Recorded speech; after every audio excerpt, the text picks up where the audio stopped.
This is a story about me and about you, about each of our own pilgrimages through life. We all know how it feels to face fears and mountains, to be beckoned down life's pathway along the journey. I pray that Le Voyage will bring renewal and hope and enlightenment to all my fellow travelers.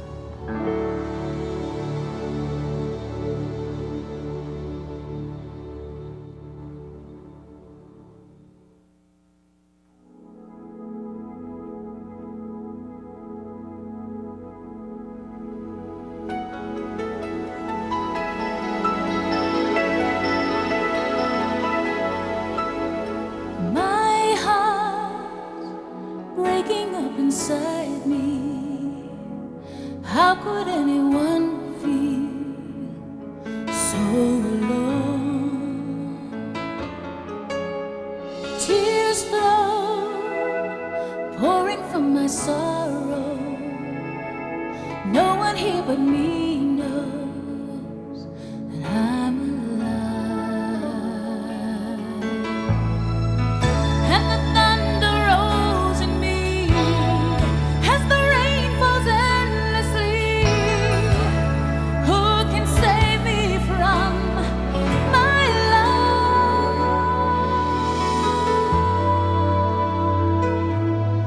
There's a hand on my shoulder through the storm, however it blows. And there's a hand on my shoulder, stays with me wherever I go.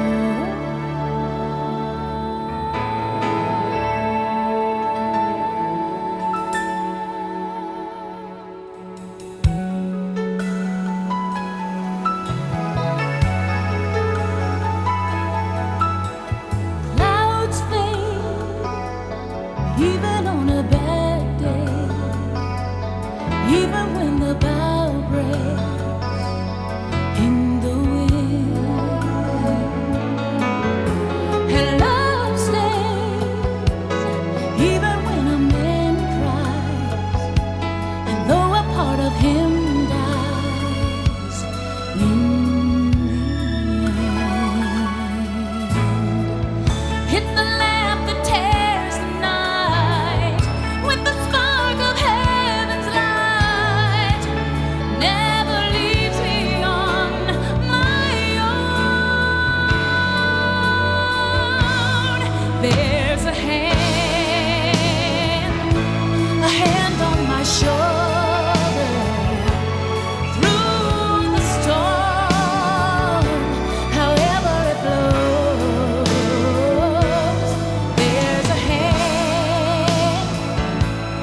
hand on my shoulder, stays with me wherever I go.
When I see a project, I just think, oh, what a really great picture. And not until I sort of got involved in this kind of thing myself did I realize how many people it takes to do something like this. There's a lot of very talented people who spend a lot of time and a lot of energy to put something like that together. So we worked pretty much from sunup to sundown. And Northern Arizona was magnificent. Well, you know what? Maybe you'd be interested in some of the behind-the-scenes things. Take a look.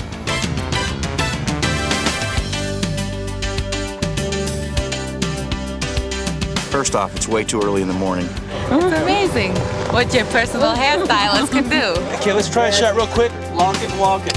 Here we go.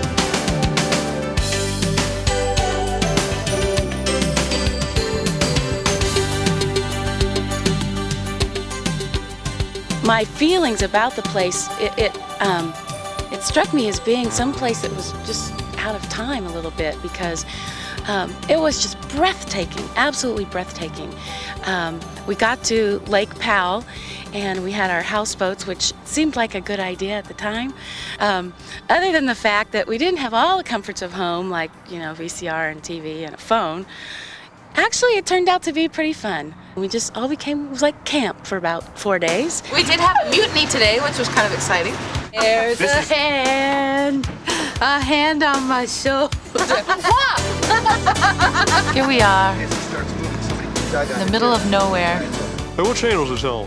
Y'all shooting a movie or something? Houseboat. Cary Grant, Sophia Loren in color. Ted Turner's doing it. Nice bit of docking there, buddy. Hey. We got up really early before the sun was even up and started, you know, doing hair and makeup. What you don't know is behind the scenes, the houseboats that we had could not get all the way up to the beach, so they had to carry, you know, hundreds of pounds of equipment off of the boat through the water to another location to set up. I mean, these guys were troopers. Cameras reloaded. 20 seconds. Attaboy, Stace. The best thing about today is it's beautiful again. Our feet are dry and the risk of slippage is low. I found out later that this was the same place that they had done Planet of the Apes. I understand also that The Greatest Story Ever Told was filmed there. And from what I was told, that the set is still underwater. Because they built the set and shot the movie before they filled the lake up. And then they completed the movie, they filled the lake up. So now it's the lost city of Atlantis. So now Cecil B. DeMille and Steve Yake are shooting at the same place. You know, by 10 o'clock, we had put in a full day, 10 in the morning. They said, you know, bring some hiking boots. And I thought, well, why do I need hiking boots? But I'll bring hiking boots. Little did I know we were going to do some serious, major hiking. He dragged us all out here, made everybody carry equipment, including Sandy. Yeah. And my object du jour was a 500-pound dolly. This will tell you something about a shoot. See these? Those were brand new 4 days ago. Look at them. There was a specific look that we were going for, so it needed to be at night.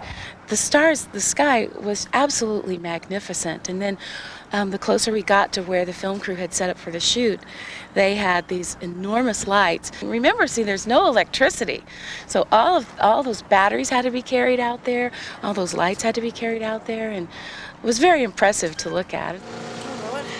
Are you okay to do another one? Binder there. Okay. Let's make this like about a 3.5 foot. Okay. 4 foot art, Brad. No more than like 3 or 4 feet. Keeping it tight. Let's shoot from this end down here so we got the depth. This is our last shot, guys. I want coffee. Okay, ready? Here we go. Oh. Slate up. Here we go, Brett. Roll track. Track rolling. There's a hand on my shoulder. That's a good speed, Stace. However it blows. One more. Just one more. I love this She man. loves me. She loves me. You can tell. Now, Mr. Yake? Yeah. No. We'll tell you when, okay? Okay. She's got a good attitude. She's enthusiastic, but most of the time they lose interest after a while. These are hands that are tying up different parts of the boat in preparation for Sandy's journey. She doesn't know it, but the hands are already getting ready for her. Action. 2 days or 3 days into the shoot, we were doing the video, and they said, okay, now this shot, we want to send you out into the lake by yourself in the sailboat. And I thought, okay, all right, I can do this. I'm a professional. But, you know, a sailboat, I've not had much experience with a sailboat. There's just not, you know, there's not a lot of stability. You really have to work with the sailboat or it works against you. We're hooking up this remote rig to do the ultimate sunset shot. I'd like to point out that Dennis is Mr. Diehard. He's doing everything in bare feet. I can't find my shoes. You're going down? That's 20? And then you let go and go off so that she's got a little bit of a drift. Light's looking real nice. Are you ready? Okay, turn the camera on. Okay, to the positions. And they'd push me out and say action. And, you know, I mean, if I hadn't stayed perfectly still, it could have tipped over at any time. But, you know, that's just part of the excitement, is all that risk taking. If you ever get to a phone, call your people.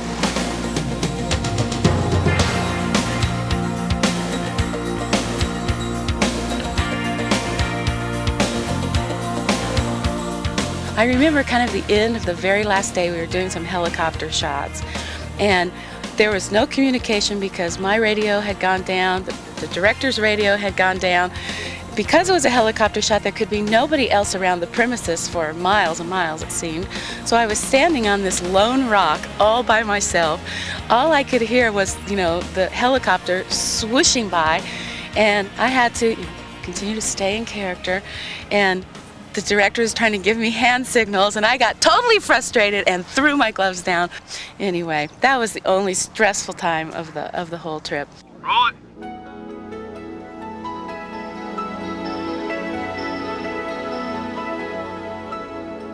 Clouds fade, even on a bad day, even when the bough breaks in the wind. Love stays, even when a man cries, though a part of him dies in the end.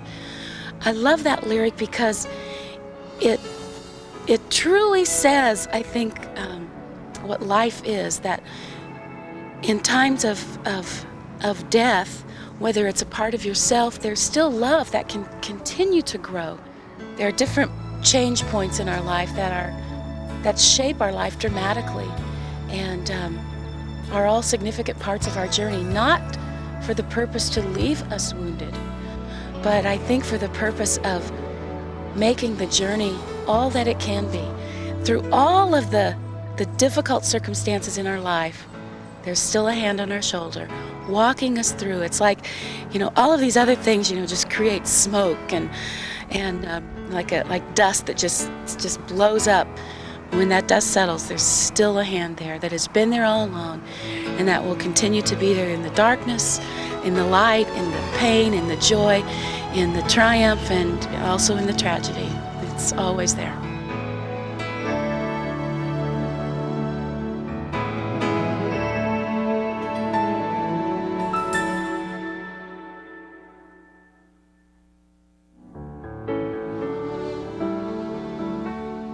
Oh, how long has Le Voyage been coming about? The whole idea of Le Voyage has been in the process of being birthed for 3 years. How long has Le Voyage been in the making? I guess the first time was 2.5 years ago when we were first introduced to it in Sandi's office complex in Indiana. I think it's been about a little over 2 years. We spent about 4 months in the initial writing of it, and then it's been about 3 years. It's really just been 2.5 years. We're very anxious to unveil it. The songs just captured the essence of the story in such a beautiful, beautiful way.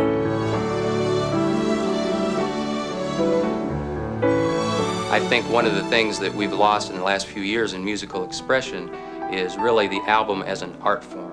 And that's what Le Voyage is all about. It's taking a concept and putting that concept into words and presenting a story. The idea for Le Voyage, the concept is real simple, that every person has their own spiritual pilgrimage they're on, and we all have to kind of follow the little narrow path, and we have individual things, yes, but we also have commonalities, mountaintop experiences and rebellion and all those things. And that's what the idea of it is, every person's journey. It's a story, it's a journey, it's a project that not only just needs to be listened to, but it needs to be experienced. And that's the exciting part about this whole project to me, this isn't about another artist. This isn't about what a record company wants. This isn't about what the church is saying. This is about what we're experiencing in our whole lives.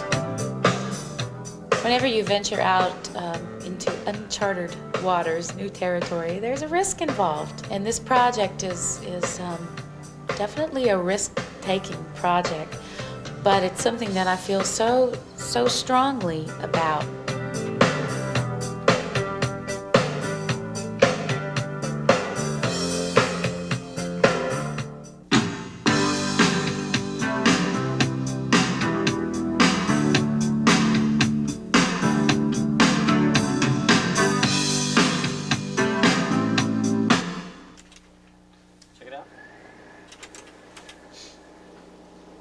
Look again? We all walked into this project and said, okay, we're not going to just assume we're going to do everything the same way, which challenges you to kind of change your paradigm. And when you get a chance to do that, you think of all kinds of new things that you would never have thought of before. Okay, we're getting better. It's still not there. Now it's too dark. It's too dark and it's not sitting.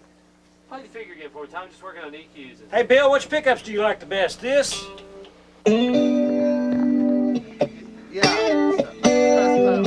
Yeah, I like that better.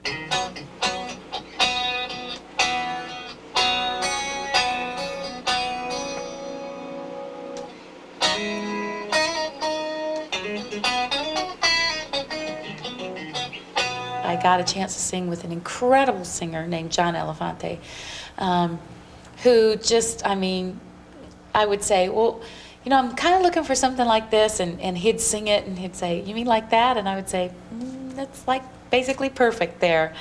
What a wonderful singer, and he also challenged me to kind of try some new things with my voice and to expand my musical horizons.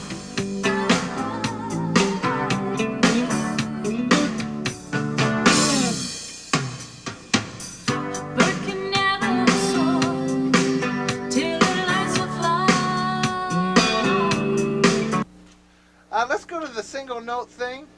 One of my favorite songs in this is Little Narrow Gate, and it's a very simple little song, but it's very engaging.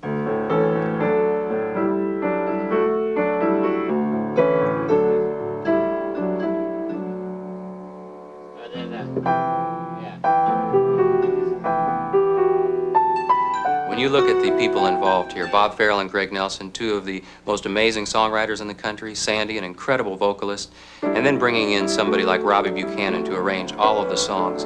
This is a gentleman who has done amazing things for Bette Midler and other major artists in this country, also arranged the recent duet, Beauty and the Beast. Greg Nelson and I kind of presented the very skeleton forms of these songs to Robbie.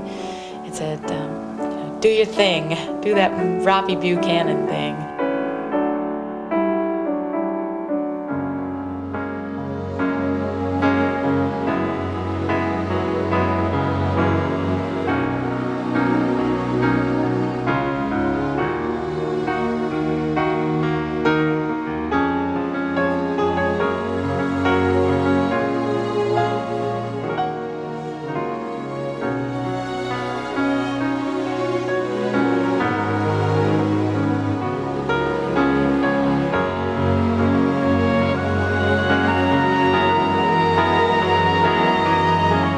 One of the things I also enjoyed was getting to work with some different musicians that I had not worked with before.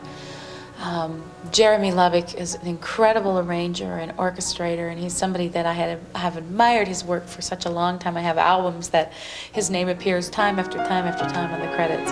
When he stepped into the room and commanded a almost 70-piece orchestra to his attention, and they followed him like a hawk, and he just created such emotion to the music.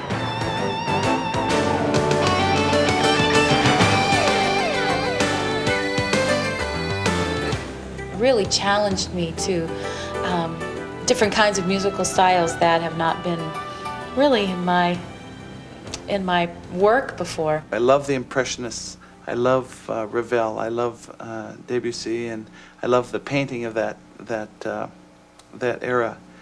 And I wanted the music to be more open voicing, music that was moving and painted pictures. I truly think that Bob, Farrell, and Greg Nelson, when you talk 30 years from now about songs that have lasted for a lifetime, their names are going to be on a lot of those songs.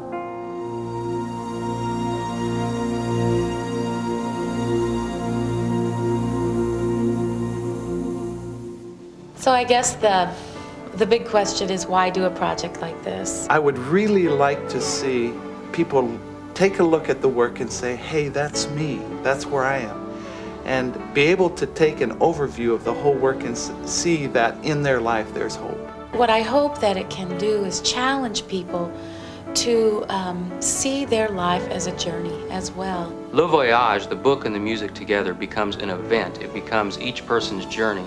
And that's what's important, how they each tie together. And the book is simply a further manifestation of what the songs are talking about. Ben and Jerry's. It's a very important part of making music.